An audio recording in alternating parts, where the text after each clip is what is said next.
Hoy es domingo 6 de septiembre del 2020 y estaremos estudiando en la carta de Pablo a los Efesios, el capítulo 1, versículos 7 al 10.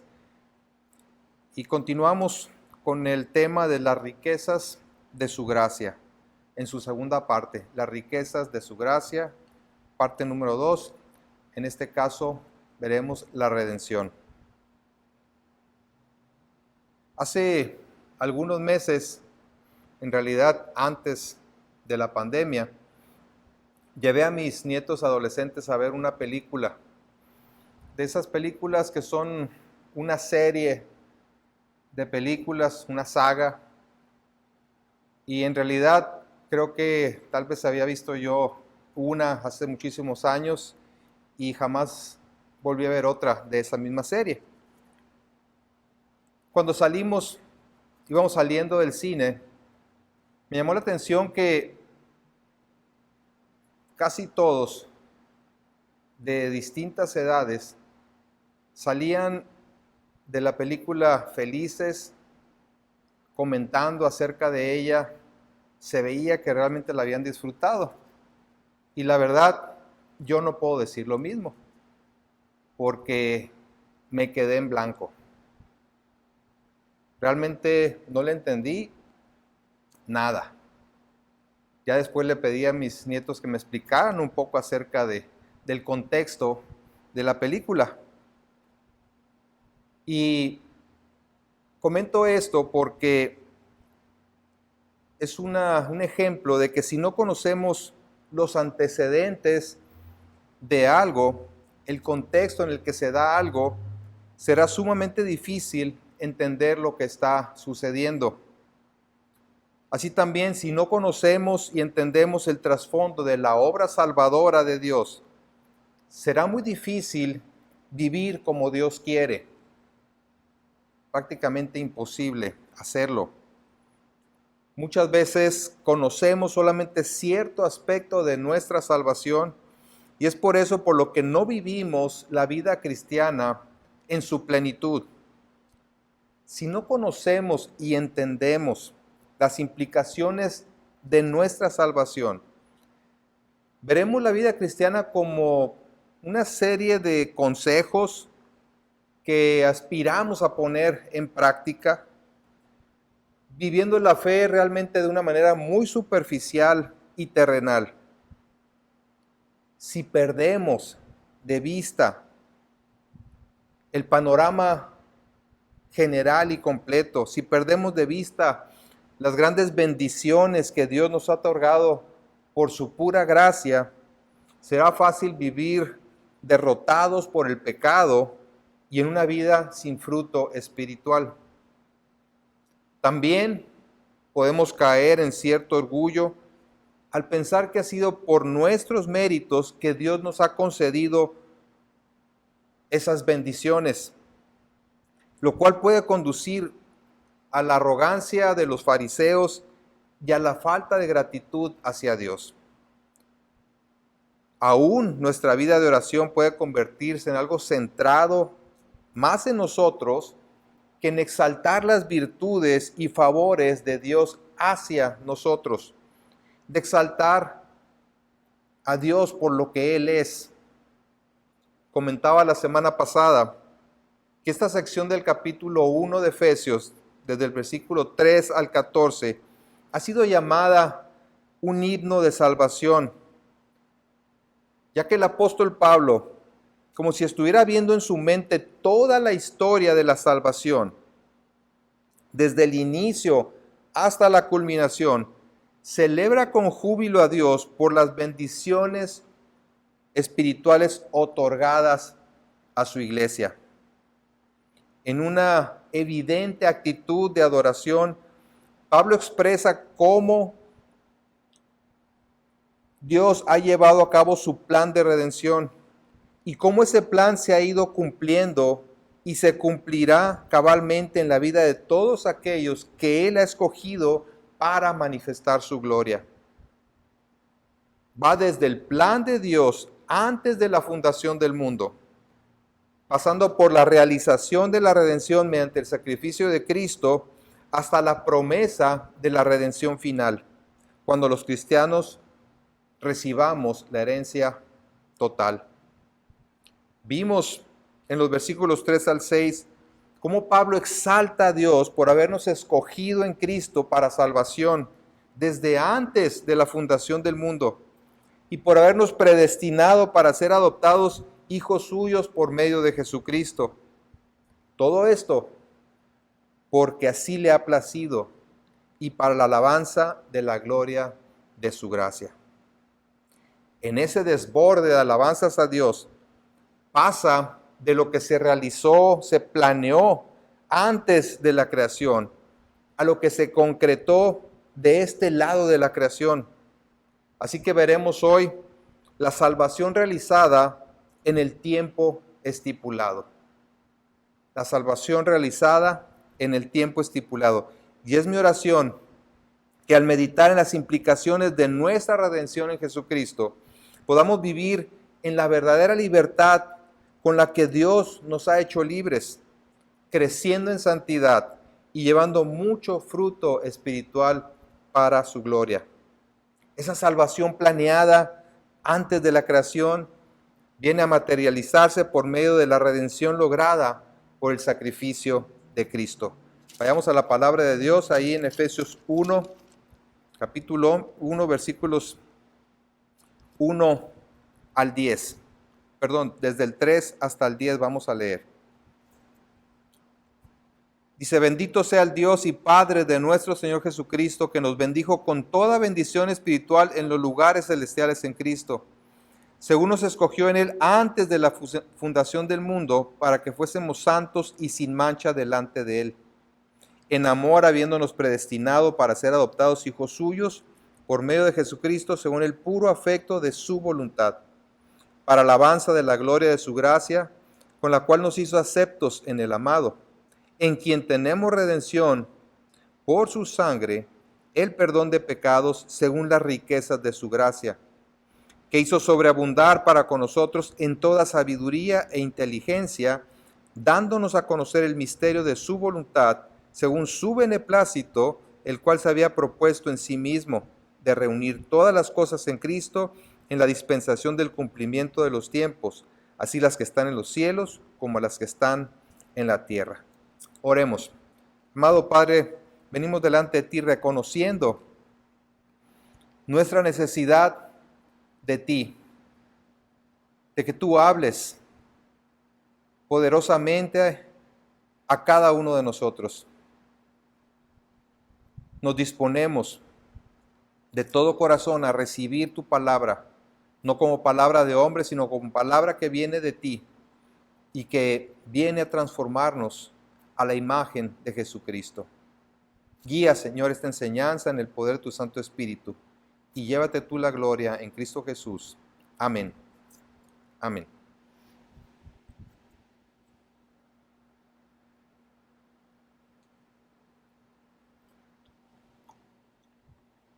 Veremos en esta sección 6 aspectos de la redención lograda por la sangre de Jesús.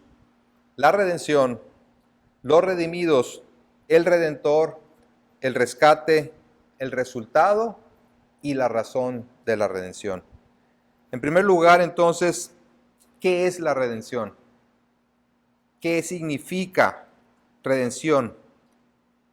Significa soltar por medio de un pago, hacer libre por el pago de un rescate. Es la palabra usada para rescatar a alguien que es prisionero de guerra o a un esclavo. Da la idea entonces de liberar a alguien de una situación de la cual es incapaz de escapar por sí mismo. En realidad el concepto de la redención no es tan común hoy como lo era en la antigüedad, sobre todo porque existía la esclavitud como parte de la vida social. La compraventa de esclavos era una actividad comercial muy importante. Si una persona quería libertar a un familiar que fuese esclavo, tenía que comprarlo primero para ser su dueño y después concederle la libertad. Evidentemente el esclavo no se podía liberar por sí mismo, no tenía los recursos para liberarse por sí mismo, pero un familiar o alguna otra persona podía ir y redimirlo, rescatarlo por medio de un pago. Hoy es más común hablar de un rescate o el pago de un rescate para liberar a alguien que ha sido secuestrado, que igual está imposibilitado para liberarse por sí mismo. Pues en nuestro caso es más o menos lo mismo. El caso de cada uno de nosotros es algo parecido, porque aun cuando no lo reconocíamos, éramos esclavos. Estábamos secuestrados, aunque no lo reconocíamos. Secuestrados por el pecado, esclavizados sin poder y aún sin desear servir a Dios. En Juan 8:34 el Señor Jesucristo dijo: de cierto les digo, que todo aquel que hace pecado, esclavo es del pecado. Entonces, una de las bendiciones espirituales por las que Pablo alaba a Dios en este pasaje es la redención o liberación. Ahora, ¿quiénes son los beneficiados? En segundo lugar, veamos los redimidos. ¿De quién se trata? Dice el versículo 7, en quien tenemos redención. ¿A quién se está refiriendo Pablo?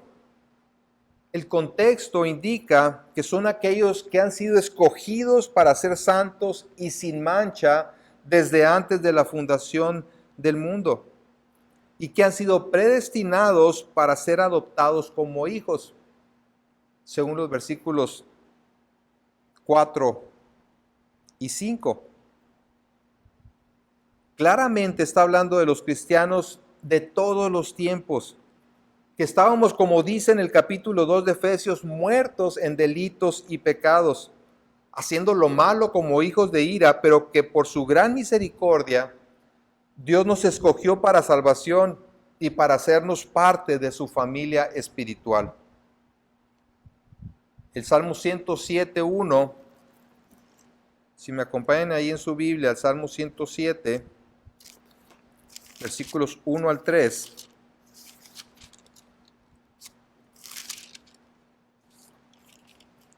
Dice: alaba a Jehová porque Él es bueno, porque para siempre es su misericordia. Díganlo los redimidos de Jehová, los que ha redimido del poder del enemigo y los ha congregado de las tierras del oriente y del occidente, del norte y del sur. ¿Quiénes alaban a Dios? Los redimidos, los que ha redimido del poder del enemigo. Para liberar a alguien, tenía que haber quien pagara el rescate. Dice el pasaje en Efesios que esa redención es en el amado. Es en Él en quien tenemos redención. Dice al final del versículo 6, con la cual nos hizo aceptos en el amado, en quien tenemos redención por su sangre. Así que, en tercer lugar, vemos al Redentor. ¿Quién es aquel que pagó para podernos libertar? El Redentor, o podríamos decir el rescatista, es Jesucristo, a quien se refiere aquí como el amado. La Biblia enseña que la misión de Jesús para venir a la tierra era la de rescatar a sus escogidos. En Marcos 10:45 dice: porque el Hijo del Hombre no vino para ser servido, sino para servir y para dar su vida en rescate por muchos. Él vino a dar su vida en rescate de aquellos que había de salvar. En 1 Timoteo 2:5 afirma diciendo, porque hay un solo Dios y un solo mediador entre Dios y los hombres, Jesucristo hombre. Un solo Dios y un solo mediador entre Dios y los hombres, Jesucristo hombre. Versículo 6, el cual se dio a sí mismo en rescate por todos, de lo cual se dio testimonio a su debido tiempo.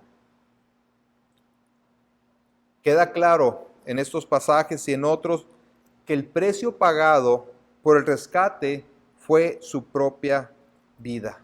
Así que en cuarto lugar, ¿cuál es el precio pagado por el rescate? Hablamos entonces del rescate. Dice el versículo 7, en quien tenemos redención por su sangre.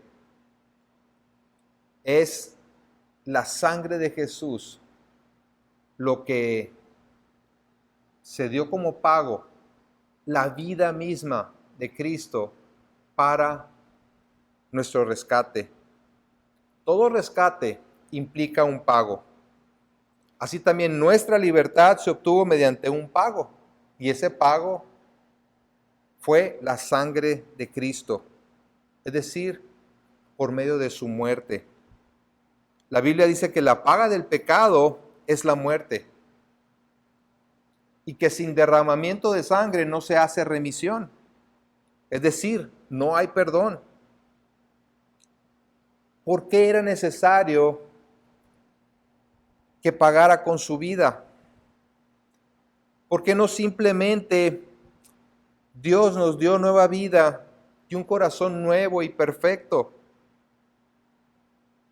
Porque Dios es justo y no puede simplemente hacerse de la vista gorda, dejando pasar nuestras transgresiones. Él ha dicho que el alma que pecare ciertamente morirá, y no puede dejar de cumplir su promesa. Nosotros merecíamos la muerte. Ese es el castigo justo por nuestros pecados. Pero Cristo decidió llevar nuestro castigo, y siendo perfectamente justo podía hacerlo, calificaba para hacerlo. Por supuesto que un pecador no puede pagar por otro pecador. Puede pagar por sus propios pecados con la muerte, pero no puede pagar por los de otros porque tiene los suyos propios. Pero un justo sí lo puede hacer. Dice la Biblia que sin derramamiento de sangre no hay perdón. Así que el pecado se paga con muerte. Y solamente alguien que no tenía pecado en sí mismo podía pagar por los verdaderos pecadores. Nuestro castigo, lo que nos correspondía a nosotros, fue sobre Cristo, cumpliéndose así toda justicia de Dios. Ahora, ¿a quién se le hizo el pago? Porque luego dicen algunos que a Satanás. Pero no. Veamos lo que dice Romanos capítulo 3. Romanos 3, versículos 23 al 26.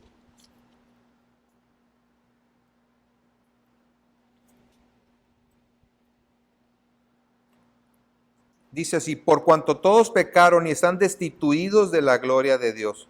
¿Cuántos pecaron? Todos. ¿Cuál es la consecuencia? Destituidos de la gloria de Dios. Siendo justificados gratuitamente por su gracia, como mediante la redención que es en Cristo Jesús. Cristo viene a pagar el precio de nuestro rescate. Luego dice el versículo 25, a quien Dios, ¿quién? Dios puso como propiciación por medio de la fe en su sangre.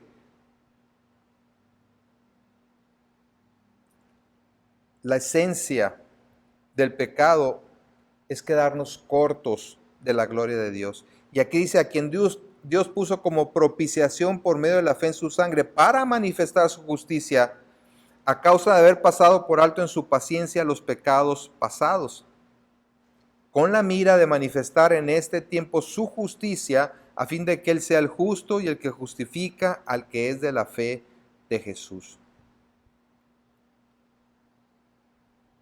Somos, dice aquí, redimidos o liberados de esa culpa porque Dios puso como propiciación a Cristo. Y propiciar es satisfacer la demanda justa de Dios y remover así su santa ira. Así que el pago fue hecho a Dios. Él es el ofendido por nuestra rebelión. La justicia de Dios se manifiesta en que se pagó por el pecado con sangre, siendo el mismo Dios mismo el justo y el que justifica. ¿Y cuál es el resultado de este acto? Número 5, el resultado es que se logró la redención. La libertad completa a través del perdón de pecados. Libertad total. ¿A través de qué? Veamos versículo 7, dice, en quien tenemos redención por su sangre, el perdón de pecados. Y aquí da la respuesta a la pregunta de por qué debíamos ser liberados. Y no solamente es eso, sino de qué debíamos ser liberados. Para ser redimidos o libertados, primero teníamos que estar cautivos. Entonces, ¿de qué o de quién hemos sido libertados? El problema es que, a diferencia de un esclavo o de un rehén, nosotros nos sentimos libres y creemos que no somos esclavos de nadie ni de nada. Bueno, tal vez alguien está atrapado en las drogas o en algún vicio y reconozca que sí necesita ser liberado. Y muchas veces el evangelio que se predica es que Jesús puede liberar a esa persona del vicio, cosa que es cierto. Pero lo que Jesús vino a hacer es mucho más trascendental que aliviar una situación temporal de este mundo. Él vino a rescatar a todos aquellos que, poniendo su fe en Él, reconocían o reconocen que están alejados de Dios. Jesús dijo que Él vino a dar libertad a los cautivos. ¿Pero cautivos de qué? Romanos 6, 17 y 18. Romanos 6, 17 y 18. Dice, pero gracias a Dios que aunque erais esclavos del pecado, nótese el pasado, erais esclavos del pecado, habéis obedecido de corazón aquella forma de doctrina a la cual fuisteis entregados. Versículo 18, y libertados del pecado, vinisteis a ser siervos de la justicia. Habla del paso de una condición de esclavitud a la libertad para ser siervo de la justicia, para ahora obedecer a la justicia, es decir, a la voluntad de Dios. Habla de la condición antes de ser creyentes, como esclavos del pecado, y que gracias a Dios han sido libertados del pecado. Eso éramos. Eso éramos antes de conocer a Cristo, esclavos del pecado. Estábamos en serios problemas y la gravedad de nuestra condición la vemos ahí en Efesios capítulo 2, versículos 1 al 3, donde dice, y Él os dio vida a vosotros cuando estabais muertos en vuestros delitos y pecados, en los cuales anduvisteis en otro tiempo siguiendo la corriente de este mundo, conforme al príncipe de la potestad del aire, el espíritu que ahora opera en los hijos de desobediencia, entre los cuales también todos nosotros vivimos en otro tiempo en los deseos de nuestra carne, haciendo la voluntad de la carne y de los pensamientos, y éramos por naturaleza hijos de ira, lo mismo que los demás. Esa era la condición antes de ser redimidos por Jesucristo. Hijos de ira por naturaleza pecaminosa. Hijos de desobediencia, como dice más adelante en Efesios 5:6. Es decir, pecadores por herencia, nuestra herencia en Adán, y por práctica, por desobediencia propia. Así es que todos merecemos la ira de Dios. Que a diferencia de nuestra ira, de nuestro enojo, es un enojo puro porque va en contra de su perfecta santidad y justicia. Ahora, ¿cómo se resuelve este problema?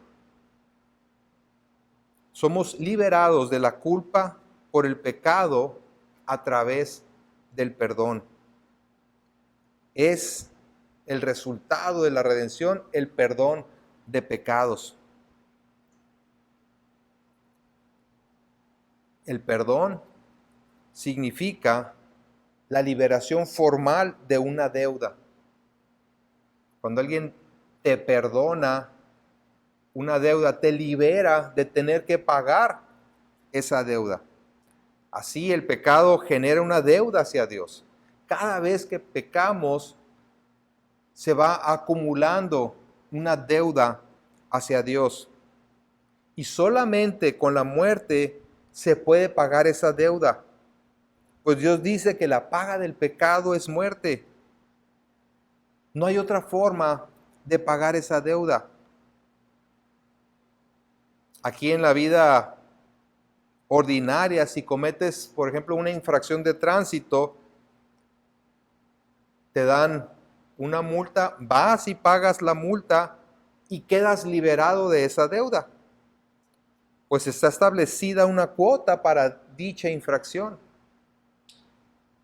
En el caso del pecado, no hay nada que podamos hacer para pagar esa multa, salvo la muerte, la condenación eterna, por haber transgredido la santa voluntad del Dios justo.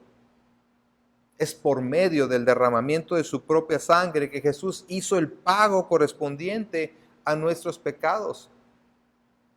Fue cubierta la deuda, y eso implica perdón para aquellos cuya deuda fue cubierta. Y siendo él inocente, dio su vida para pagar por nuestros pecados. Pablo dijo, estando en Antioquía, en Hechos capítulo 13, Hechos 13,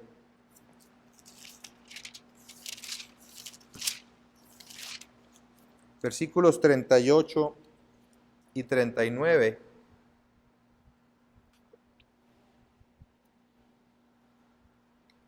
Saber pues esto, varones hermanos, que por medio de él, de Jesucristo, se os anuncia perdón de pecados, y que de todo aquello de que por la ley de Moisés no pudisteis ser justificados, en él es justificado todo aquel que cree.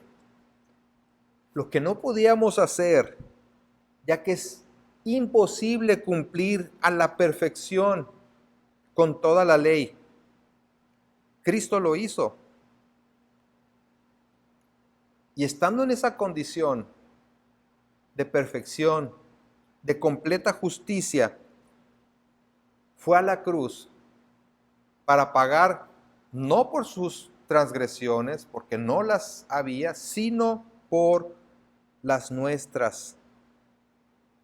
Dice, en él es justificado todo aquel que cree. Entonces, al poner nuestra fe en Jesucristo como nuestro sustituto ahí en la cruz, nos da el perdón, nos otorga el perdón y con ello una completa libertad para no ser más esclavos del pecado. Dios liberó a sus escogidos de una situación de la cual jamás podrían haberse liberado por sí mismos. Eso es precisamente a lo que Cristo vino en este mundo. Las religiones del mundo promueven que el hombre haga algo para salvarse, contribuya para su salvación. Pero aquí vemos que fue Jesús, derramando su sangre en la cruz, quien pagó para nuestra liberación. En Lucas 19:10 dice, porque el Hijo del Hombre vino a buscar y a salvar lo que se había perdido. Y perdido es perdido, estar completamente alejado de Dios. Él vino a rescatarnos ante nuestra imposibilidad de hacerlo, pero además el no querer ser rescatados. Una persona que ha sido secuestrada, por supuesto que desea ser rescatada, pero el hombre sin Dios ama su pecado y no desea abandonarlo. Y si hay una inclinación hacia abandonar su pecado y acercarse a Dios, es porque el Espíritu de Dios pone ese sentir en su corazón. En el Evangelio de Juan, capítulo 3, Evangelio según Juan, capítulo 3, versículos 19 y 20, leemos, voy a leer desde el 18. El que en él cree, hablando de Cristo, no es condenado, pero el que no cree ya ha sido condenado porque no ha creído en el nombre del unigénito Hijo de Dios. Y esta es la condenación, que la luz vino al mundo y los hombres amaron más las tinieblas que la luz, porque sus obras eran malas. Porque todo aquel que hace lo malo aborrece la luz y no viene a la luz para que sus obras no sean reprendidas. La luz, Jesucristo, vino al mundo. El propósito fundamental de su venida fue precisamente buscar y salvar a los perdidos, darse a sí mismo en rescate por muchos. Su sangre asegura el perdón de nuestros pecados y también de todas las cosas necesarias para nuestra santificación y redención final. Tomemos en cuenta eso. La redención tiene el beneficio del perdón de pecados e implica haber sido libertados de la esclavitud del pecado, es decir, ya no tenemos por qué obedecerlo. Ya no nos domina el pecado. En Romanos 6, 16 y 17 dice, ¿no sabéis que si os sometéis a alguien como esclavos para obedecerle, sois esclavos de aquel a quien obedecéis? Sea del pecado para muerte o sea de la obediencia para justicia. Aquel al que te sometes, te haces esclavo de él. Versículo 17, pero gracias a Dios, que aunque erais esclavos del pecado, habéis obedecido de corazón, creído de corazón, aquella forma de doctrina a la cual fuisteis entregados. Es decir, antes éramos esclavos del pecado, pero gracias a Dios, habiendo obedecido de todo corazón la enseñanza de las Escrituras, el Evangelio, ya no somos más esclavos del pecado para obedecerlo, sino que somos libres para obedecer a Dios. Así que a la luz de esta realidad, ¿cómo vamos a vivir? ¿Disfrutaremos de la libertad con la que hemos sido hechos libres? ¿O viviremos lamentándonos de nuestras deficiencias e incapacidad para agradar a Dios? Pensemos en lo que tenemos en Cristo. Su perdón es infinito. Por lo tanto, no solamente podremos disfrutar de la gloria futura con Dios, sino también de la comunión con Él en el presente.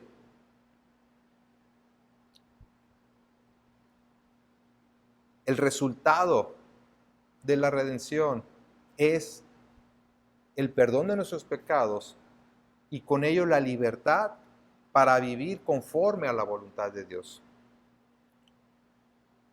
Y número 6, veamos cuál es la razón para el rescate. La razón para el rescate.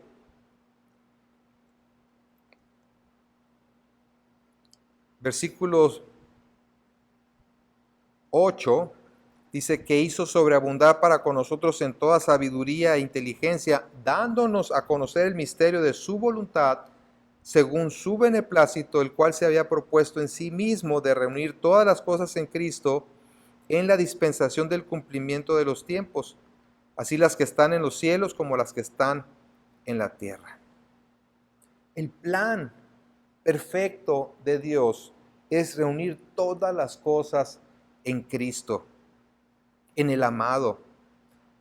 Es en Él en quien hemos sido elegidos, adoptados, redimidos y perdonados según ¿qué?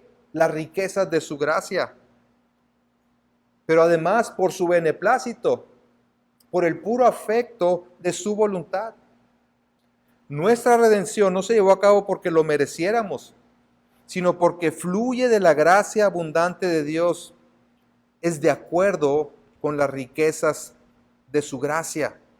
Lo dice claramente ahí al final del versículo 7. Según las riquezas de su gracia, que hizo sobreabundar para con nosotros. Dios ha realizado el pago según las riquezas de su gracia, y esto implica que ha dado de acuerdo a su inmensa gracia. No solamente de su gracia, sino según las riquezas de su gracia, conforme a ese inagotable o esa inagotable fuente de gracia que proviene de Él. Es algo que está más allá de todo límite, de toda altura, profundidad, anchura, como dice Pablo más adelante, más allá de nuestro entendimiento. Es algo que no podemos comprender, a menos, por supuesto, que Él mismo nos lo revele. De ahí que Pablo diga que de esa riqueza de su gracia que hizo sobreabundar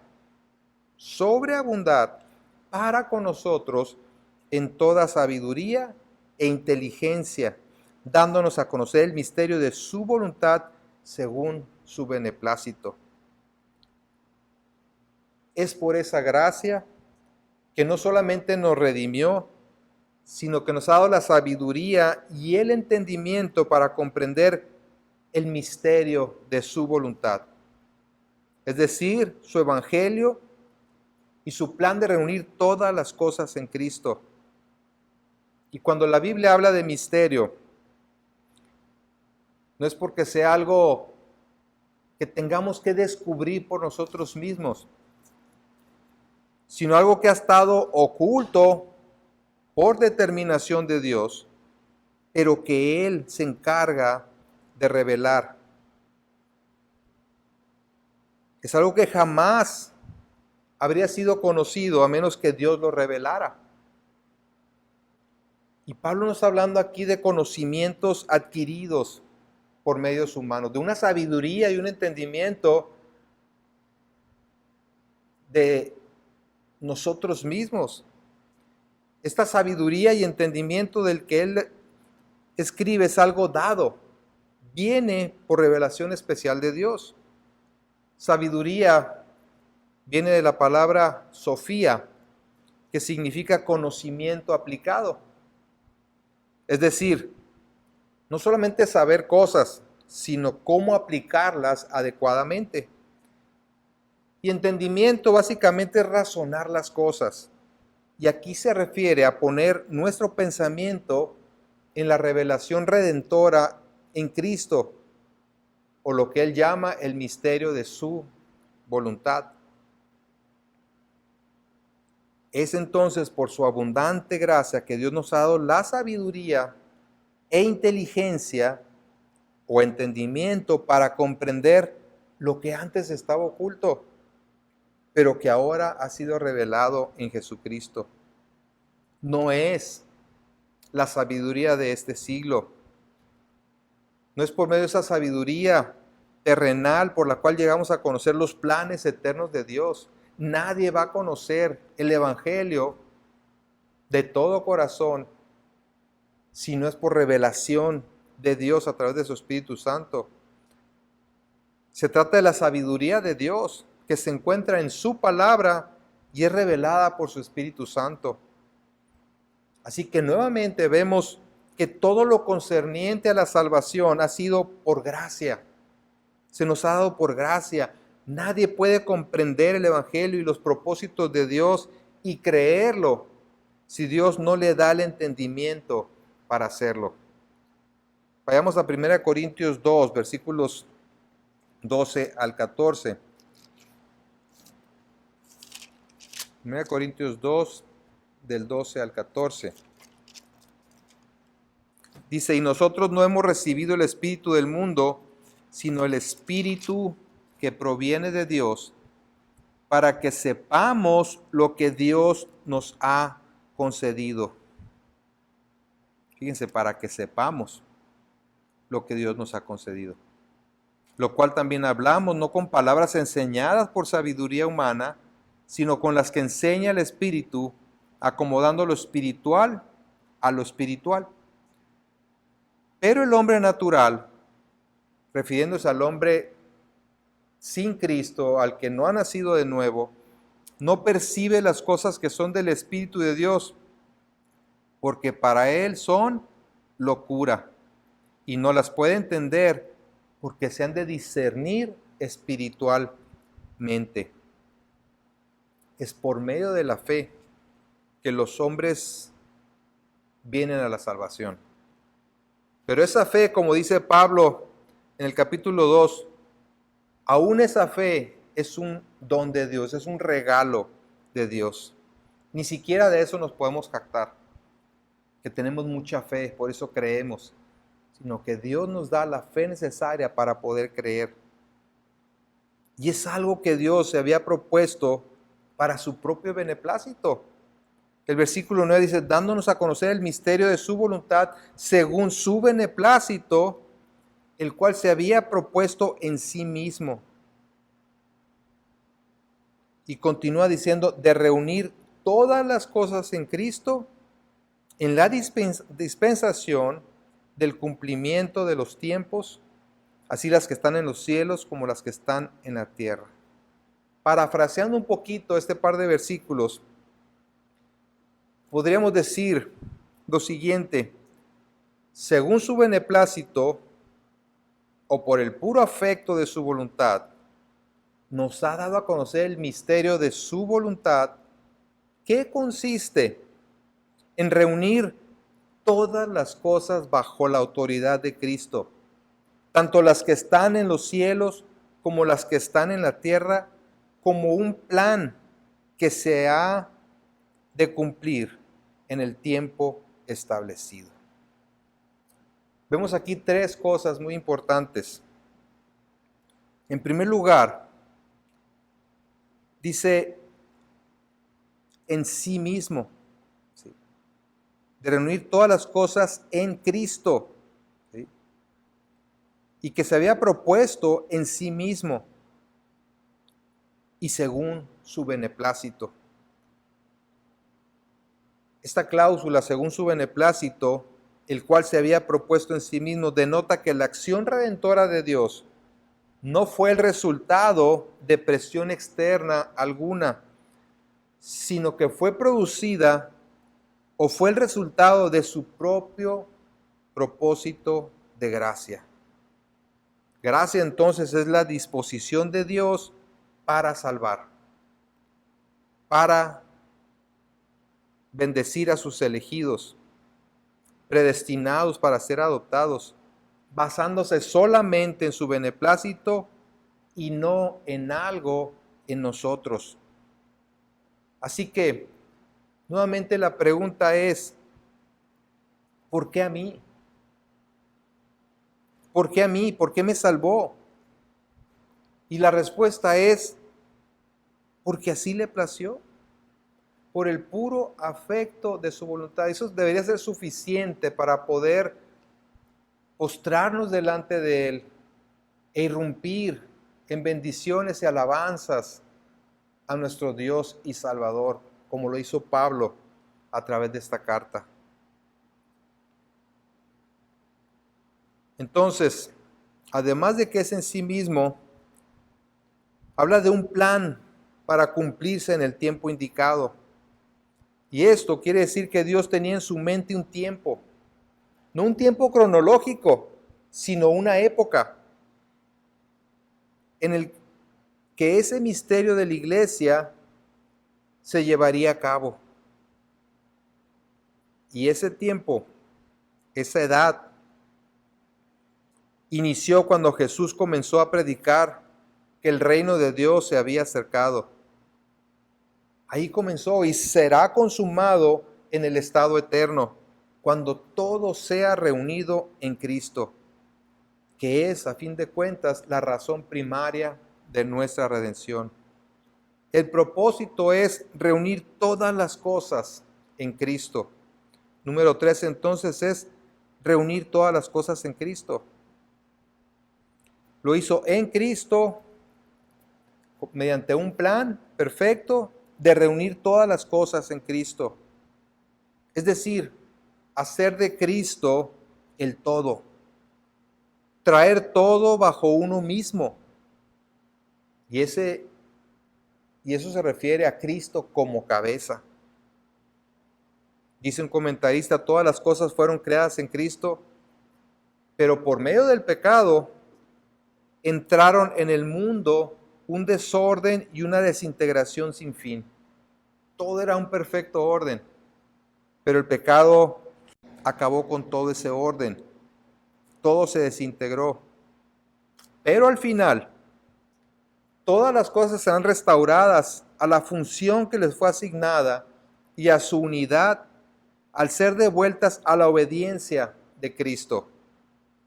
Esto se ve más claramente en Colosenses, que es una carta muy similar a Efesios, pero que también enfatiza otros aspectos. En Colosenses capítulo 1.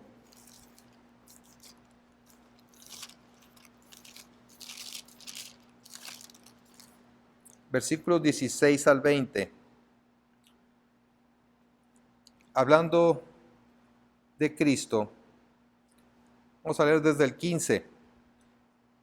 Colosenses 1:15. Él es la imagen del Dios invisible, el primogénito de toda creación, porque en Él fueron creadas todas las cosas, las que hay en los cielos y las que hay en la tierra, visibles e invisibles, sean tronos, sean dominios, sean principados, sean potestades. Todo fue creado por medio de Él y para Él. Y Él es antes de todas las cosas, y todas las cosas en Él subsisten. Y Él es la cabeza del cuerpo que es la iglesia. Él que es el principio, el primogénito entre los muertos, para que en todo tenga la preeminencia, por cuanto agradó al Padre que en Él habitase toda plenitud, y por medio de Él, fíjense bien, reconciliar consigo todas las cosas, así las que están en la tierra como las que están en los cielos, haciendo la paz mediante la sangre de su cruz. Todas las cosas encontrarán su completo significado, tal como Dios lo planeó en Cristo. En resumen, Cristo es la suma de todo y el cumplimiento del amor de Dios. Él es supremo en todo y por lo tanto es digno de toda nuestra adoración. Y esa comprensión es lo que lleva a Pablo a bendecir a Dios de esta manera. Bendito sea el Dios y Padre de nuestro Señor Jesucristo, que nos bendijo con toda bendición espiritual en los lugares celestiales en Cristo. Y continúa dando a conocer cuáles son esas bendiciones. nos escogió para ser santos y sin manchas, y sin mancha. Nos predestinó para ser adoptados como sus hijos. Nos redimió a través del perdón de nuestros pecados por medio de su sangre. Y esta alabanza de Pablo es de alguna manera un anticipo de lo que será la adoración de todos los redimidos en el cielo. Vayamos a Apocalipsis. Y con eso terminamos. Apocalipsis capítulo 5, versículos 6 al 14.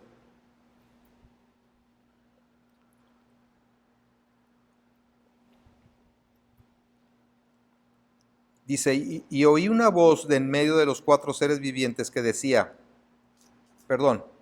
es 5:6, y miré y vi que en medio del trono y de los cuatro seres vivientes y en medio de los ancianos estaba en pie un cordero como inmolado, que tenía 7 cuernos y 7 ojos, los cuales son los 7 espíritus de Dios enviados por toda la tierra. Y vino y tomó el libro de la mano derecha del que estaba sentado en el trono. Y cuando hubo tomado el libro, los cuatro seres vivientes y los 24 ancianos se postraron delante del Cordero. Todos tenían arpas y copas de oro llenas de incienso, que son las oraciones de los santos, y cantaban un nuevo cántico diciendo, digno eres de tomar el libro y de abrir sus sellos, porque tú fuiste inmolado, y con tu sangre nos has redimido para Dios, de todo linaje y lengua y pueblo y nación. Y nos has hecho para nuestro Dios reyes y sacerdotes, y reinaremos sobre la tierra. Y miré y oí la voz de muchos ángeles alrededor del trono, y de los seres vivientes y de los ancianos, y su número era millones de millones, que decían a gran voz, el Cordero que fue inmolado es digno de tomar el poder, las riquezas, la sabiduría, la fortaleza, la honra, la gloria y la alabanza.